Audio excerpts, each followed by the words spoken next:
Halo, jumpa lagi di channel 0 per 0 dengan Pak Kit. Tema kali ini kita akan mengusung yang namanya disebut dengan ibadah. Ibadah itu pada definisi umumnya adalah melakukan pendekatan diri kepada Tuhan, dan itu berlaku bagi agama apa saja. Nah, kalau di Islam misalnya ada sholat atau sembahyang, sholat lah ya istilahnya, kalau dari Islam itu sholat. Kalau misalnya di Kristen itu ya ibadah mingguan gitu, atau ke gereja, dan di Hindu mungkin juga ada, saya nggak begitu paham, tapi yang jelas setiap agama itu mempunyai cara ibadahnya masing-masing. Dalam konteks ini, saya akan membagi beberapa bagian dalam ibadah. Yaitu pertama, ibadah yang disebut dengan ibadah ritual. Karena basic saya Islam, jadi saya akan menceritakan Islamnya ya. Bukan karena saya pilih kasih, tapi karena nanti kalau saya menjelaskan dari agama yang lain, mungkin nanti kesalahannya lebih banyak gitu. Kalaupun saya menjelaskan tentang agama Islam yang jelas-jelas saya bukan ahli agama, kalaupun saya menjelaskan itu kesalahannya lebih sedikit timbang saya menjelaskan yang bukan dari agama saya. Oke, kita kembali lagi tadi ke ibadah ya. Ibadah ini dibagi menjadi 3. Menurut saya, dalam pemikiran saya itu ada 3. Yang pertama adalah ibadah ritual. Ibadah ritual ini sifatnya seremonial. Ya, mungkin kalau boleh disebut dalam Islam itu ada 5 itu ya. Ya, termasuk rukun Islam itu yang 2 kalimat syahadat, terus kemudian sholat 5 waktu, kemudian puasa, dan zakat dan naik haji. Itu sifatnya seremonial gitu ya. Ibadah ritual ini sifatnya seremonial, yang artinya dalam menjalankan ibadah ini itu punya tujuan masing-masing. Contoh kita ambil di sholat ya. Sholat itu fungsinya nanti yang tertera adalah ya, kembali saya ulang dan ulang kembali, sebelum konten sebelumnya juga ada, seperti di mana di filosofi Isra Mi'raj dan apa itu. Ini kan saya ulang dan saya ulang lagi gitu. Artinya sholat itu akan mencegah pekerjaan keji dan mungkar. Artinya gini, dalam mengerjakan sholat kita merasakan berhubungan. Kita cuma merasakan ya, tapi belum tentu berhubungan. Artinya kita merasakan kita berhubungan dengan Tuhan. Dengan merasakan hubungan kita terhadap Tuhan, maka jika kita ingat pada waktu kita ingin menipu atau ingin melakukan perbuatan keji dan munkar, seperti menipu lah atau melakukan kejahatan dan hal lain, itu kita mengingat gitu loh. Oh, kita kan udah sholat. Kalau kita udah sholat, terus kita melakukan pekerjaan ini, percuma sholat kita, tidak ada hasilnya. Nah, seperti itu contohnya. Kedua, misalnya seperti ibadah ritual yang puasa, ya puasa di bulan Ramadan atau puasa Senin Kamis lah. Intinya itu kan mengendalikan hawa nafsu gitu. Jadi bagaimana caranya? Ya, nafsu semua manusia itu pasti ada. Nah, memang kita dianugerahi nafsu. Kalau nggak ada nafsu juga kita bukan manusia namanya. Kita dianugerahi nafsu dan kita dianugerahi hati untuk mengendalikan itu. Nah, dalam menjalankan ritual puasa ini itu kan terjadi kalau secara medis itu otomatis energi kita berkurang, ya toh. Energi kita tuh berkurang, maksudnya kalau kita tidak makan, tidak minum, dehidrasi, itu energi kita berkurang. Jadinya kita mau marah juga nggak kuat, mengendalikan emosi itu kalau marah ya nggak kuat. Terus di hal lain juga seperti apa namanya, kita merasakan lapar itu gimana sih rasanya lapar. Jadi kalau kita menemukan nanti orang dalam kondisi lapar atau kehausan, kita sudah pernah merasakan, dan rasa itu akan timbul gitu. Maksudnya rasa kebaikan kita akan timbul, akan memberikan seperti makanan atau uang kepada orang yang kelaparan. Tapi dalam tanda petik bukan ini ya, bukan pengemis buatan itu yang sebetulnya mereka hidup di kampung, posisinya adalah kaya raya.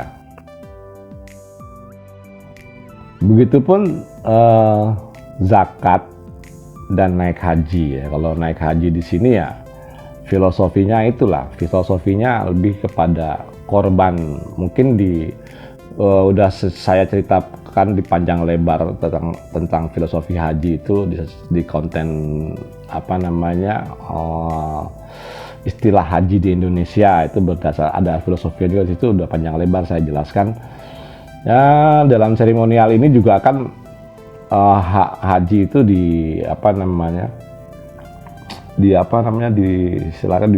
diumpamakan berkurban gitu ya. Berkurban itu setiap setahun sekali, itu kan cuman seremonial gitu. Artinya nih berkurban kambing atau sapi untuk berbagi kepada orang lain gitu. Sebetulnya itu meningkatkan jiwa sosial, itu yang pertama. Yang kedua ya, kalau kita mau mencapai sesuatu, kita harus mengorbankan sesuatu juga gitu. Karena tanpa pengorbanan itu tidak akan terjadi apapun. Ya, pengorbanan itu bukan hanya bentuk uang saja ya uang, ya waktu, ya pikiran dan segala macam. Nah, filosofinya ke situ. Kemudian poin keduanya adalah ibadah sosial. Jadi tadi pertama adalah ibadah ritual, kemudian ibadah sosial, yang artinya di sini adalah seperti ibadah sosial itu seperti begini.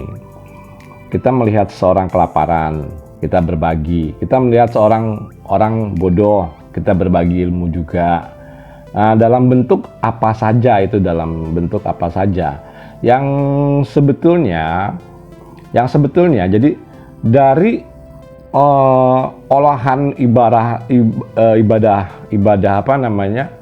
ritual ini, harusnya implementasinya atau diaplikasikan kepada ibadah sosial itu akan menjadi nyata. Ya, contohnya begini. Kalau kita ambil sebuah filosofinya, kita balik lagi tadi ya ke contoh misalnya sholat. Sholat itu sebetulnya tidak terlihat. Sholatnya itu tidak terlihat. Kalau gerakan sholat terlihat. Jadi sholat itu akan terlihat pada kehidupan sehari-hari. Misalnya ya itu, kita tidak melakukan penipuan, tidak melakukan kecurangan, tidak melakukan korupsi, yang sifatnya pekerjaan keji dan munkar. Nah, itu adalah ibadah-ibadah sosial yang hasil dari implementasi dari ibadah-ibadah ritual. Jadi ibadah ritual ini dibangun untuk mendekatkan diri kepada Tuhan, supaya pengaplikasiannya itu pengaplikasiannya hari-hari itu terjadi hubungan sosial antara manusia. Karena kita hidup ini nggak sendiri gitu, bukan cuma kita sama Tuhan. Padahal hidup kenyataan yang kita alami di alam nyata adalah hidup bertemu dengan orang banyak gitu loh. Tidak saling menyinggung, tidak saling berselisih. Kalaupun berselisih dengan cara yang baik, ada adatnya. Misalnya berdebat, itu juga ada adatnya. Misalnya berbeda pendapat, ya semuanya ada adabnya gitu.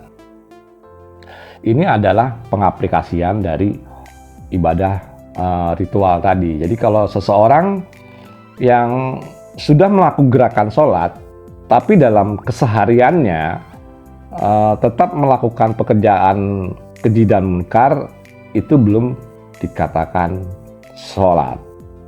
Jadi sholat itu nggak kelihatan ya teman-temannya. Yang kelihatan itu cuma gerakan sholat. Jadi seperti puasa gitu ya. Pengaplikasiannya gimana ya? Kalau kita melihat teman yang kesusahan, rasa jiwa sosial kita timbul. Seperti kurban itu juga pengaplikasiannya hari-hari gitu. Jadi bukan sekedar seremonial tiap 5 waktu mengucapkan mantra, misalnya bla bla bla bla bla bla bla, nanti sehari 5 waktu mengucapkan mantra ini ya. Itu istilah saya mantra. Mungkin di teman-teman biasa menggunakan surat ini, tapi bahasa umumnya adalah mantra. Kemudian di di puasa, nanti tiap bulan puasa kita jadi setan itu misalnya diikat, dibelenggu. Bukan setannya itu yang dimaksud, itu filosofinya nggak begitu. Jadi yang dimaksud adalah yang dibelenggu itu setan-setan yang ada dalam diri kita. Jadi kita mengendalikan hawa nafsu kita. Ya, semua itu ada manfaatnya seperti itu. Jadi bukan berarti begini teman-teman. Bukan berarti dalam puasa itu terus kita beribadah yang rajin, terus maksud saya puasa bulan Ramadan ya, kita beribadah yang rajin, terus melakukan sedekah dan lain-lain. Dan setelah setelah lepas bulan puasa, kita berlaku seenaknya kembali. Bukan itu. Tujuannya justru di situ kita dididik. Di bulan Ramadan itu kita dididik. Nah, supaya pengaplikasiannya terjadi pada kejadian sehari-hari. Seperti itu. Jadi maksudnya itu adalah hasil itu punya punya tujuan masing-masing ya, seperti itu. Puasa tadi ya termasuk supaya kita bisa menjalankan hasil dari puasa Ramadan itu di kehidupan sehari-hari. Bukan pada sehari-hari kita kembali lagi menjadi setan lagi. Contohnya ada kata-kata, ya sebetulnya ini kata-katanya tidak penting, tapi semacam slogan atau apalah gitu. Misalnya gini, ini bulan puasa, jangan berbohong. Nah, itu kan kata-kata itu menurut saya nggak penting dan salah. Artinya kalau bukan bulan puasa orang boleh berbohong, kan nggak begitu ceritanya. Jadi pada saat bukan bulan puasa pun itu diterapkan tidak berbohong, tidak melakukan hal-hal yang yang dilarang lah oleh agama. Tapi memang dalam pengaplikasiannya, cara-cara ini itu susah pengaplikasiannya. Saya juga merasakan sendiri tidak mudah. Jadi ibarat kata itu mudah diucapkan, tapi ini susah dilaksanakan. Oke, kita telah masuk tadi ya, pertama ibadah ritual, kemudian yang kedua adalah ibadah sosial. Nah, yang ketiga ini adalah salah satu tahap finishing menurut saya. Ini adalah ibadah spiritual. Jadi ibadah spiritual ini dalam kegiatan kita sehari-hari itu mengikut sertakan Tuhan, gitu. Jadi dalam perjalanan kita, dalam berbicara, dalam misalnya gini,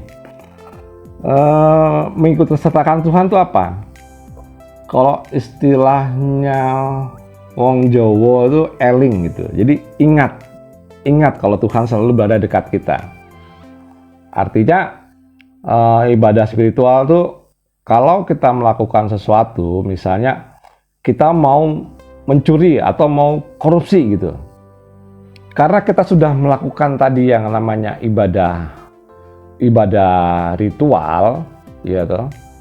Kalau kita mengingat tadi kita sudah melakukan ibadah ritual, pada saat kita mau melakukan mencuri atau korupsi, kita mengingat, oh, aku kan tadi sudah melakukan hubungan dengan Tuhan. Mengapa aku melanggar pekerjaan-pekerjaan yang dilarang oleh Tuhan, yang akhirnya di hubungan sosial pun menjadi jelek nantinya. Jadi ibadah spiritual ini gabungan antara ibadah ritual dan sosial gitu loh. Jadi di mana dalam melakukan kegiatan aktivitas sehari-hari yang bersifat sosial, sifat sosial ini bukan artinya membantu ya, maksudnya berhubungan dengan masyarakat dan segala macamnya yang berhubungan dengan hablum minanas itu, kita selalu mengingat Tuhan ada di dekat kita. Artinya kita terjaga dengan kelakuan-kelakuan yang dilarang atau yang tidak dibolehkan oleh agama. Oke, kita tarik kesimpulan untuk tema diskusi hari ini. Jadi ibadah ritual itu lakukan saja sesuai syariat agamanya masing-masing ya. Karena kebetulan di sini saya Islam, jadi saya mencontohkan itu yang Islam. Nanti kalau ya seperti tadi lah, kalau saya mencontohkan yang lain akan membuat menjelaskan sesuatu yang tidak saya pahami. Kedua, ibadah sosial. Nah, ibadah sosial ini adalah ya seperti tadi, hubungan terhadap sesama manusia, saling tolong menolong, tidak melakukan korupsi dan segala macamnya, seperti itu. Nah, kemudian yang ketiga adalah ibadah spiritual. Jadi ibadah spiritual ini dalam kita melakukan kegiatan sehari-hari, kita selalu mengingat adanya Tuhan dekat dengan kita, supaya kita tidak melakukan pekerjaan-pekerjaan yang merugikan orang lain, termasuk yang dilarang oleh Tuhan. Begitu teman-teman. Untuk sementara kali ini masalah ibadah kita cukupkan sekian, dan saya tetap berharap pada teman-teman berpartisipasi untuk berkomentar, mengkritik boleh, bersaran boleh, katakanlah membuli pun boleh. Untuk itu saya ucapkan terima kasih.